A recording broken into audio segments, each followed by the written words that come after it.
Olá, tudo bem? Preparado para mais um estudo? Hoje nós vamos conversar um pouquinho sobre Daniel 4. Nós já vimos aí no Daniel 1, né, o pessoal sendo levado, Daniel e seus amigos sendo levados para o cativeiro.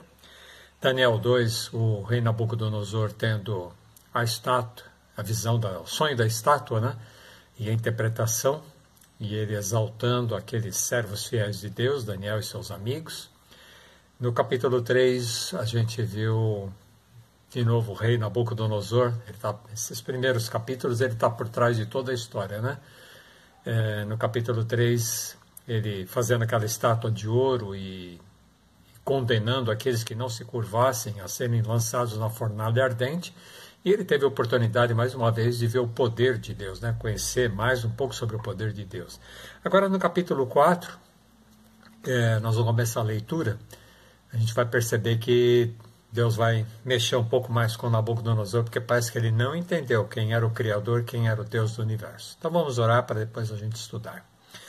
Senhor nosso Deus, mais uma vez pedimos a direção do Teu Santo Espírito, para que ao abrirmos a Tua palavra possamos compreendê-la e entendermos o significado desse sonho, desses acontecimentos, que Tu possas nos revelar e também dar-nos sabedoria dos altos céus, para não sermos tão teimosos, tão lerdos no entendimento, como o rei Nabucodonosor, para admitir que Tu és o Rei dos Reis, o Rei do Universo, Todo-Poderoso.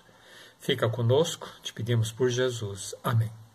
Muito bem, esse capítulo 4 é diferente, apesar de estar com a assinatura de Daniel, a gente vai perceber logo no começo que quem escreveu esse capítulo não foi Daniel, mas foi Nabucodonosor, dando um testemunho do que aconteceu com ele. Então vamos lá ao relato. Começando aqui, versículo 1. O rei Nabucodonosor a todos os povos, nações e homens de todas as línguas que habitam em toda a terra. Lembrando que Babilônia era o maior império da época, né? Esse império deles durou 66 anos. 66 anos, um império bem longo, né? E Nabucodonosor estava à frente de tudo isso, não por todo esse tempo, mas estava à frente desse reino. Paz vos seja multiplicada. Interessante, um rei que gosta de guerra, né? Que derramou muito sangue, que fez muitos prisioneiros, levou para o cativeiro e destruiu muitas cidades. Agora ele fala em paz, paz vos seja multiplicada. Pareceu-me bem fazer conhecidos os sinais e maravilhas que Deus, o Altíssimo, tem feito para comigo. Quão grandes são os seus sinais e quão poderosas as suas maravilhas. O seu reino é reino sempre eterno. Olha que mudança, hein? Antes ele falava, quero ver o Deus que vai livrar vocês de mim. Agora ele está admitindo, o seu reino é reino sempre eterno. O seu domínio de geração em geração. Eu, Nabucodonosor, agora no versículo 4, ele se identifica, né? Eu, Nabucodonosor, estava tranquilo em minha casa e feliz no meu palácio. Tive um sonho que me espantou, e quando estava no meu leito, os pensamentos e as visões da minha cabeça me turbaram. Um sonho não muito diferente dos outros que ele já tinha tido, né? Por isso, expedi um decreto pelo qual fossem introduzidos à minha presença todos os sábios de Babilônia, para que me fizessem saber a interpretação do sonho. Então entraram os magos, os encantadores, os caldeus, os feiticeiros, e lhes contei o sonho, mas não me fizeram saber a interpretação. Ele já tinha feito isso lá no capítulo 2, no sonho da estátua, né? Ele mandou chamar toda essa turminha aqui, não conseguiram nada. E ele esqueceu que teve alguém que conseguiu interpretar o sonho, né? Daniel foi quem interpretou o sonho através das orientações de Deus. Aí no versículo 8 agora ele diz assim, por fim se me apresentou Daniel, cujo nome é Beltesazar, o nome que ele mandou colocar no Daniel, né? Segundo o nome do meu Deus, aquele Deus que ele adorava até então, e no qual... Daniel, né? E no qual há espírito dos deuses santos, diferente dos deuses dele, né? E eu lhe contei o sonho dizendo, Beltesazar, chefe dos magos, eu sei que há em ti o espírito dos deuses santos, e nenhum mistério te é difícil. Eis as visões dos sonhos que eu tive, dize-me a sua interpretação. Ele não perguntou se ele poderia interpretar, Ele lembrou, agora caiu a ficha dele, né? Tem uns que são meio lerdinhos para lembrar das coisas. Nabucodonosor era um deles. Então ele passa a contar agora, a partir do versículo 10, o sonho dele. Eram assim as visões da minha cabeça quando eu estava no meu leito. Eu estava olhando e vi uma árvore no meio da terra, cuja altura era grande. Crescia a árvore e se tornava forte, de maneira que a sua altura chegava até o céu, e era vista até os confins da terra. A gente olhando assim, você já pode ir associando com Nabucodonosor e seu império. Foi crescendo, né? E foi dominando todas as principais nações ali da região. A sua folhagem era formosa, o seu fruto abundante, e havia nela sustento para todos. Debaixo dela, os animais do campo achavam sombra, e as aves do céu faziam morada nos seus ramos, e todos os seres viventes se mantinham dela. Quer dizer, ele governava todas as coisas. No meu sonho, quando eu estava no meu leito, vi um vigilante, um santo, que descia do céu, clamando fortemente e dizendo: derribai a árvore, cortai-lhe os ramos, derriçai-lhe as folhas, espalhai o seu fruto, afugentem-se os animais debaixo dela e as aves dos seus ramos. Mas a cepa, o tronco, né, o pedaço mais curto da árvore ali, com as raízes deixai na terra, atada com cadeias de ferro e de bronze, na erva do campo. Seja ela molhada do orvalho do céu, e a sua porção seja com os animais a erva da terra. Mude-se-lhe o coração, para que não seja mais coração de homem, e lhe seja dado coração de animal, e passem sobre ele 7 tempos. Olha Nabucodonosor contando esse sonho. Difícil, hein? Esta sentença é por decreto dos vigilantes, e esta ordem por mandato dos santos, a fim de que conheçam os viventes que o Altíssimo tem domínio sobre os reinos dos homens, e o dá a quem quer, e até os mais humildes dos homens constitui sobre eles. Qual era já que ele já fez até um resumo aqui, já dá até para a gente enxergar um pouquinho do sonho, né? A árvore que foi cortada era Nabucodonosor, o reino dele, mas esse reino não passaria, porque ficou o quê? Ficou a cepa, né? Ainda ficou as raízes ali, um pedaço da árvore ainda ficaram. Então significa que o reino de Nabucodonosor não passaria, seria cortado, mas não passaria. E aqui diz que isso tudo ia acontecer por 7 tempos. 7 tempos, 7 anos. Por 7 anos ia acontecer isso. E aqui ele falou no final: a fim de que conheçam os viventes que o Altíssimo tem domínio sobre o reino dos homens, e o dá a quem quer, e até aos mais humildes dos homens constitui ele. Isso vi eu, o rei Nabucodonosor, em sonhos. Tu, pois, ó Beltesazar, diz a interpretação, porquanto todos os sábios do meu reino não me puderam saber a interpretação, mas tu podes, pois há em ti o Espírito dos deuses santos. Interessante, em vez dele reconhecer que há em ti o Espírito do Deus dos deuses, né? Ele fala, há em ti o Espírito dos deuses santos, diferente dos deuses dele. Ele sabia essas coisas, bem sabidinho, né? Então Daniel, cujo nome era Beltesazar, esteve atônito por algum tempo, e os seus pensamentos o turbavam. Então lhe falou o rei e disse: Beltesazar, não te perturbe o sonho, nem a sua interpretação. Respondeu Beltesazar e disse: Senhor meu, o sonho seja contra os que têm ódio de ti, e a sua interpretação para os teus inimigos. Quer dizer, não era coisa boa para Nabucodonosor. Daniel ficou até meio perturbado com tudo aquilo, porque afinal de contas ele estava também numa situação boa com o rei, né? Já há muitos anos que eles estavam juntos, né? Versículo 20 ele começa a interpretação, já deu uma pista para ele: não são coisas boas, tomara que isso fosse para os teus inimigos, não para ti. A árvore que viste, que cresceu e se tornou forte, cuja altura chegou até os céus e que foi vista por toda a terra, cuja folhagem era formosa e o seu fruto abundante, e em que para todos havia sustento, debaixo da qual os animais do campo achavam sombra, e em cujos ramos as aves dos céus faziam morada. Essa árvore és tu, ó rei, que crescestes e vieste a ser forte, A tua grandeza cresceu e chega até ao céu, e teu domínio até a extremidade da terra.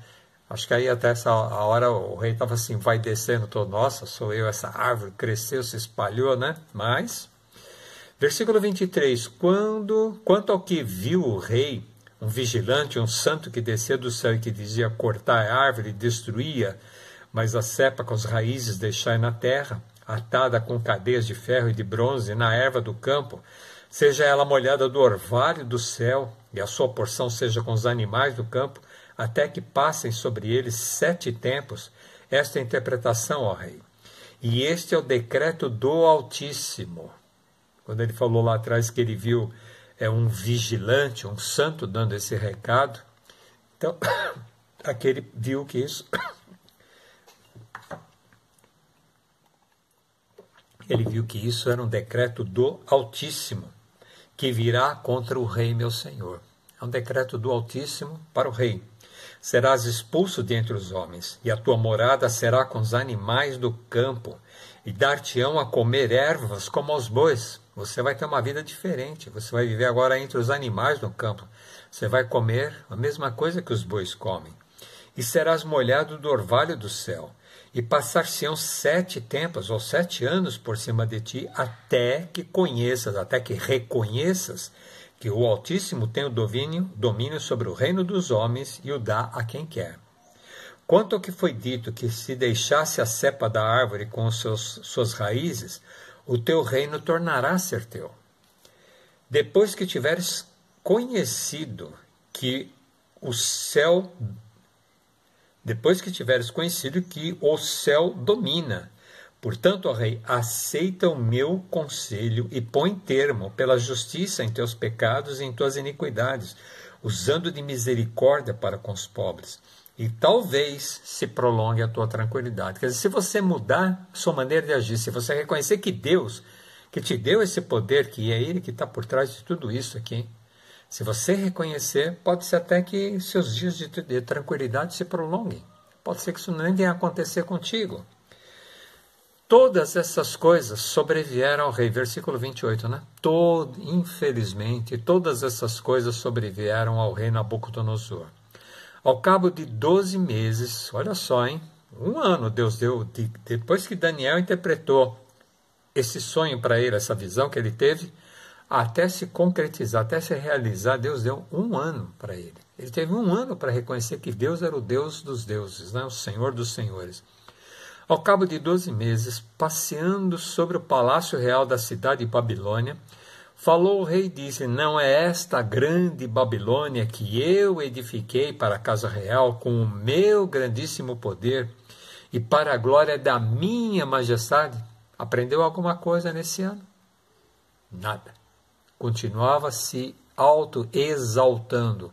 Eu fiz, eu construí com o meu poder, com o dinheiro que eu arrecadei, para me exaltar, né? Estava precisando mesmo de comer capim mesmo. Versículo 31. Falava ainda o rei quando desceu uma voz do céu. A ti se diz, ó rei Nabucodonosor, já passou de ti o teu reino, chegou a hora do acerto de contas.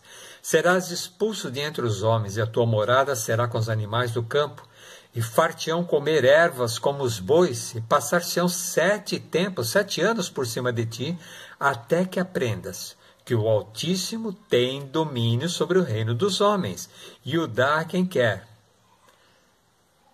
1 ano. Olha, não mudou nada. Às vezes a gente fala assim do rei Nabucodonosor, mas e nós? Será que nós mudamos? Será que a gente percebeu os recados que Deus tem dado para nós?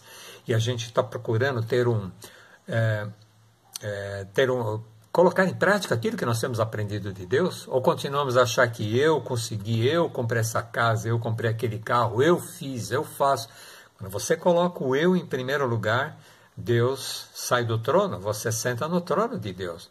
Agora, quando a gente reconhece que Deus é o Criador, é o doador de todas as coisas, se eu estou vivo, se eu tenho saúde, se eu tenho um trabalho, se eu tenho uma casa, foi Deus quem me deu.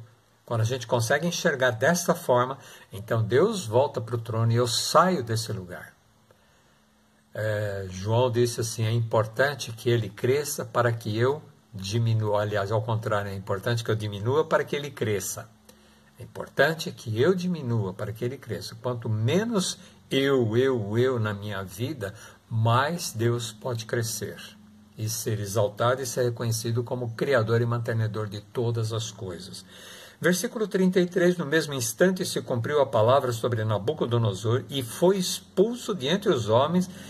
Imaginem, um rei sendo expulso do trono dele, colocado entre os animais, né? E passou a comer erva como os bois. O seu corpo foi molhado do orvalho do céu. Eles devem ter construído assim, feito uma cobertura ali para o rei não ficar ao relento. Mas ele deve ter se esquivado lá e ido para o meio dos animais, né? O seu corpo foi molhado do orvalho do céu até que lhe cresceram os cabelos como as penas de águia. Não cresceram penas nele, o cabelo cresceu tanto que até parecia as penas de uma águia. E as suas unhas cresceram como as das aves. Você pode imaginar o cabelo, a barba, o bigode, tudo crescendo, que deve ter ficado horrível, né? Acho que por mais que mandassem cabeleireiros lá escovar, não sei nem se ele deixava, né? Agora ele estava agindo como animal. É interessante, tem um nome para essa doença que ele teve. Deixa eu só achar aqui que o nome é meio diferente. Insanidade licantrópica. A pessoa passa a pensar e agir como um animal. Insanidade licantrópica. Segundo os estudos atuais, seria a doença que veio sobre ele, né?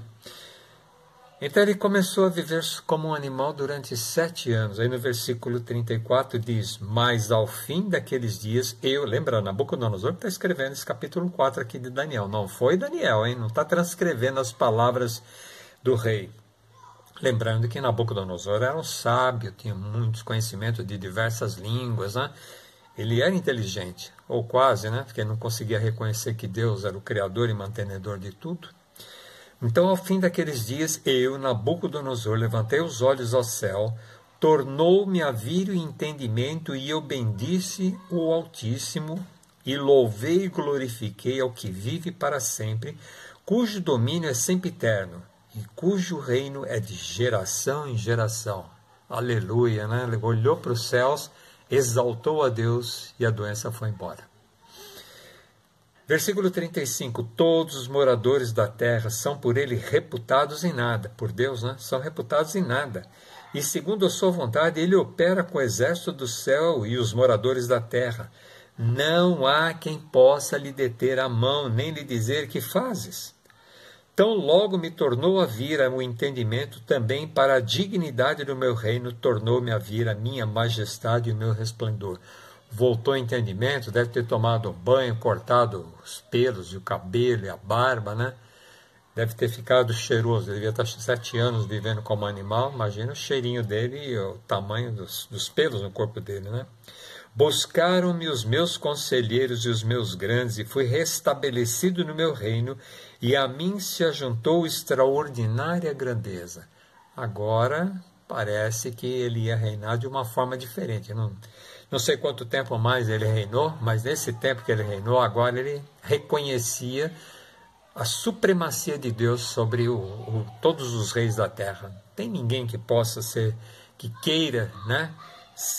Ou como ele mesmo diz aqui, não tem ninguém que possa dizer, o que você está fazendo? Quem deixou você fazer isso? Deus é acima de tudo e de todos. Versículo 37, agora, pois, eu, Nabucodonosor, louvo, exalto e glorifico ao Rei do céu, porque todas as suas obras são verdadeiras e os seus caminhos justos, e pode humilhar aos que andam na soberba. Pode humilhar aos outros como ele me humilhou, por 7 anos comendo capim, vivendo como um animal. Era necessário isso? Não. Bastava o quê?